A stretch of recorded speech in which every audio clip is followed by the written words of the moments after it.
Hi everyone, thank you for joining me today. We are going to discuss Chapter 14, Facilitating Self-Care, Adaptive and Independent Skills. Let's begin.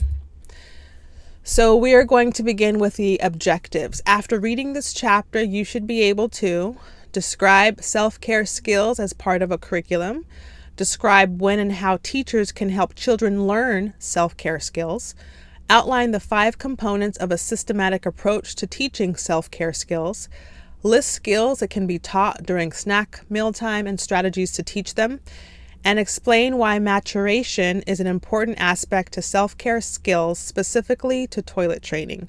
So remember, what's the first thing that we do?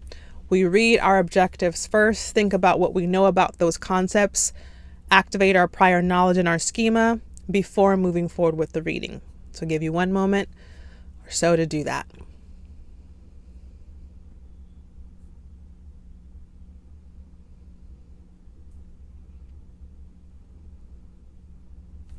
All right, let's move on to the next slide. Here are some key terms that you should be familiar with for this chapter.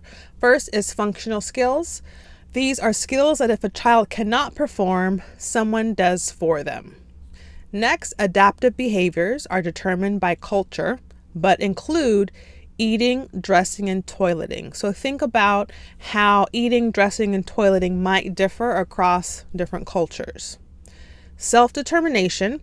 This is where people with disabilities are taking an active role in making choices about their own life. So right now, the regional centers in California are now pushing or piloting self-determination where funds can be provided to families who support individuals with disabilities, and they can use those funds to decide how they're going to support that individual. So they can decide if they want to use the funds for speech therapy or recreational therapy, social skills, etc. Self-care skills and the curriculum. Self-care skills are taught so that the children can be as independent as possible with or without their disability. Culture impacts the age that these skills are taught. So think about, again, cultural differences that might determine when a child is encouraged to demonstrate some of these self-care skills. And we'll talk a little bit more about what those look like. But some examples might be feeding oneself, being potty trained, for example. They should be taught throughout the day when they are naturally occurring. So for example, you'll see on the next slide, a little boy is pouring milk at the table while he's eating. So think about, you would teach pouring, the process of pouring and trying to pour without spilling into a cup or a glass. You would do it during mealtime. So you wouldn't pull the child aside during playtime and say, hey, let's come over here and practice pouring into a glass. So the idea here is that you teach the skill when it would naturally be occurring. The same with a child dressing. So rather than pulling them aside, right before bedtime and say, let's practice buttoning, unless of course they're buttoning their pajama top, you would practice zipping and buttoning while they're getting dressed in the morning. Okay, those are some ideas or some examples. Also, assessment. That's important to determine what exactly is each child capable of. Checklists, developmental profiles, and professional judgment, and a child's typical functioning in familiar environment. So those are the different concepts and aspects of development that an assessment would be looking to determine. Also think about embedding self-care learning. So self-care skills should be taught to generalize skills.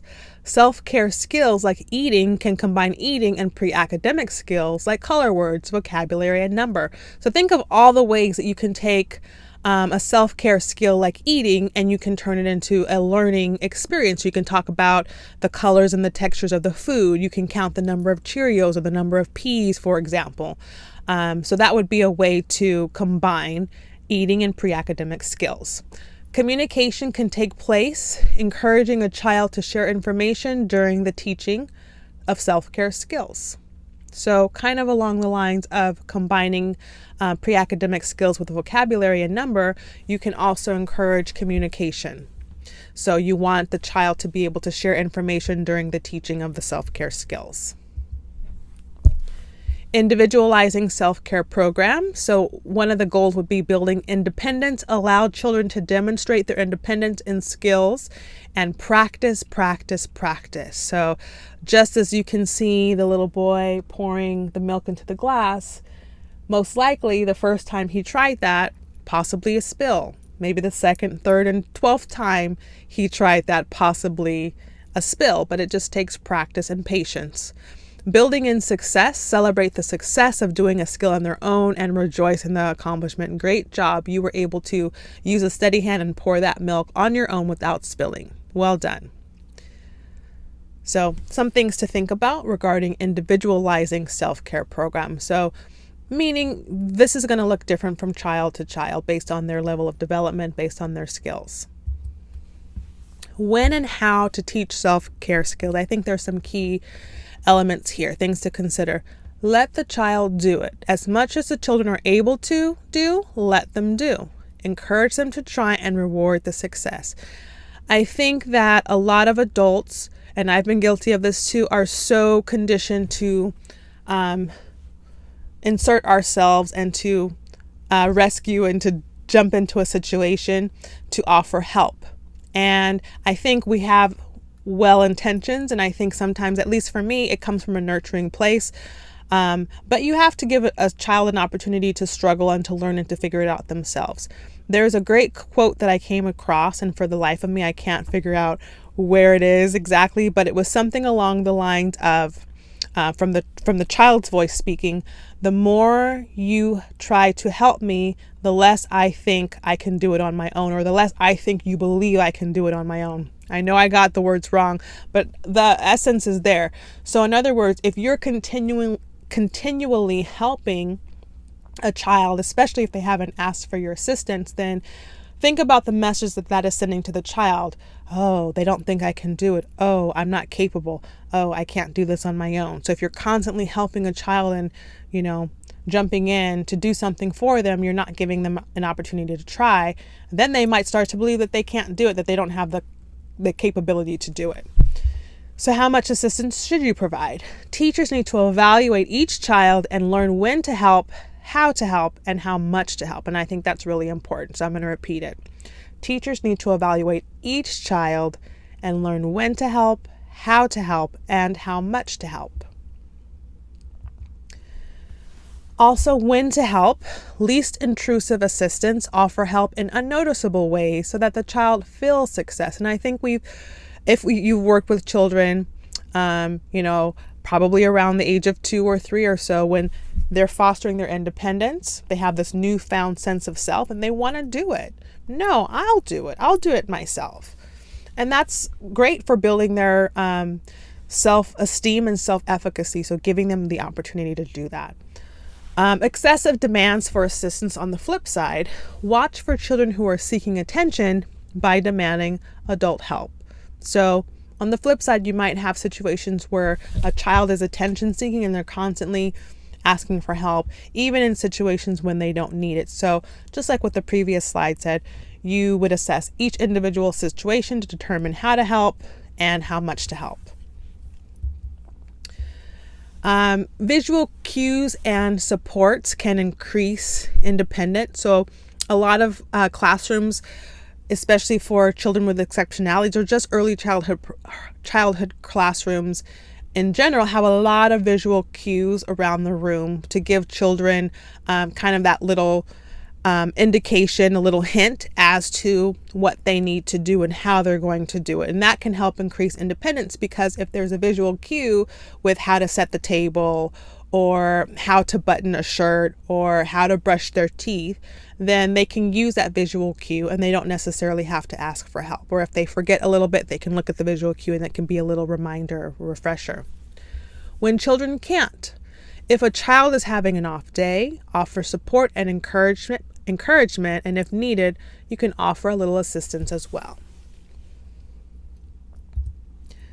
Game-like assistance. Make it fun. It's always better to make learning fun in any situation. So making learning fun is a way to keep a child involved and interested. It is also more fun to play a game than complete rote practice activities. So my 7-year-old and I, what we do in the morning, because mornings are rough in our house. No one is really a morning person except for maybe my husband. So what I do with my 7-year-old is we race to see who can get dressed the fastest. And that really is a great way to promote him to put his clothes on, because he tends to find other things to do. Anything. He'll sit in front of his bookshelf in his room, and I'll come in and say, hey, I thought you were supposed to be getting dressed. So if I say, okay, let's race, he gets to count it down. I rush to my room. We're in our separate places. And to be honest, he tends to win a lot. I guess it takes me longer to get ready, but it's a great way. It's great fun, and he feels proud of himself for beating mommy and getting dressed. So, what is a systematic approach to teaching self-care? Specify a goal for learning, achievable, so the goal should be achievable and based on what is developmentally appropriate. And that's really, really key, making sure that whatever the task is that you are expecting the child to perform is developmentally appropriate. And now remember, that's different from age appropriate, because what one 5-year-old might be able to achieve might be vastly different from what another 5-year-old can achieve based on their developmental level.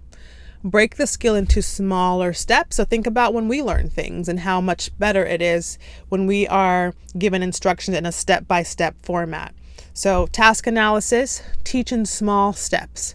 Using a systematic teaching approach, shaping, prompting, fading, and cueing, forward or backward chaining. And the book does a really good job of giving specific examples, like with washing hands, how you can give instructions, forward or backward chaining. And that would be a systematic teaching approach. Using data to evaluate progress. So once you assess, you have data or information from that assessment. And so how do you use that to evaluate progress? You monitor behaviors and track the effectiveness. Modify the teaching as needed, review data, and examine if the teaching strategies are working. And that's where the reflection piece comes in. I think oftentimes as educators, we don't allow enough time to reflect on our practices, and then we can go back and revisit what's working and what's not, and then adjust as necessary. So snack time is an opportunity to teach so many skills. So it's not just eating. There's so many different things that you can do during snack time. We talked about it a few slides ago, that you can combine vocabulary, numbers, etc., literacy, encouraging communication from the child. So there's self-feeding practice that's involved, but there's also social and communication skills. And in your textbook on, I don't have the page number handy, but figure 14.4, it's a very, very comprehensive chart for different skills and strategies that you can use during snack time. So please take a moment and take a look at the chart, which is figure 14.4 in chapter 14. So once you take a look, think about how you might be able to incorporate that, either with children that you work with, your own children, etc. Great, great chart. All right, maturation and learning, toilet training as an example. So think about the root of the word maturation. It's the word mature. So getting older and gaining new skills. Can be task analyzed and taught in steps to children. Toilet training programs. There are commercial programs designed for children with disabilities. And then there are special considerations. Teach the skills from behind a child so they don't have to reverse a behavior. And I think that is so important. So thinking about skills, whether it's toileting or dressing, if you're facing the child and you're demonstrating something, they have to actually reverse it. If you're doing something on the right side, but they need to do it on the left side, they're not going to be able to reverse that on their end unless you're behind them. So think about that when you're demonstrating. And then put children in suitable clothing. Target now has a line of clothing for children with special needs. That's great. I use them for my son Colson. They have jackets that have openings for G-tubes, jackets that open in the back so that it's easier to put on and off for a child who's in a wheelchair. So great adaptations that are coming from clothing manufacturers that really help to support some of the needs of exceptional children. And that makes me very happy. And finally, let's come back to our objectives. Let's revisit our objectives from the beginning of the chapter. Hopefully now you have gained new knowledge and you have been able to elaborate on some of these different objectives. So the first one is describe self-care skills as part of a curriculum. Describe when and how teachers can help children learn self-care skills. Outline the 5 components of a systematic approach to teaching self-care skills. List skills that can be taught during snack and mealtime and strategies to teach them. Finally, explain why maturation is an important aspect to self-care skills, specifically toilet training. So we've covered a lot in this chapter related to self-care skills. Thank you for watching. We'll see you next time.